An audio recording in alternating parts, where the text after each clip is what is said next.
Hello everyone.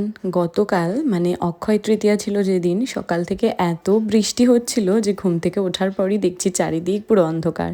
তো সকালবেলা রোজকার মতন একটু আমন্ড খেয়ে নিলাম।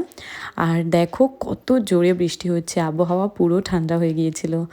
আর ব্রেকফাস্টে স্কিপ করেছি, লাঞ্চে খেয়েছি পরোটা আর সাদা আলুর তরকারি। তারপর সন্ধেবেলা একটু বেরিয়েছিলাম, তো এই দোকানটা থেকে খেয়ে নিলাম রোল।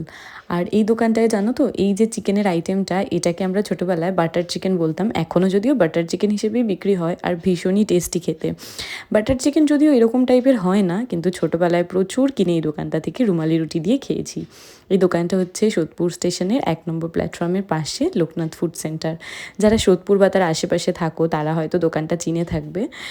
আর তারপর রোল খাওয়ার পর খেলাম একটা লস্যি। গরম যা পড়েছে, ঠান্ডা কিছু তো খেতেই হয় বাইরে বেরিয়ে। আর ফেরার পথে মাটন কিনে এনেছিলাম, তো সেটাই রাতে ডিনারের জন্য বানাচ্ছিলাম। আর মাটন দিয়ে ভাতটা খেলে হতো, কিন্তু আগে থেকেই পরোটা বানানো ছিল, তাই কষা মাটন দিয়ে পরোটা খেলাম ডিনারে। আর সাথে ছিল বেগুন ভাজা। That's it for today guys, দেখা হচ্ছে অন্য ভিডিওতে। বাই।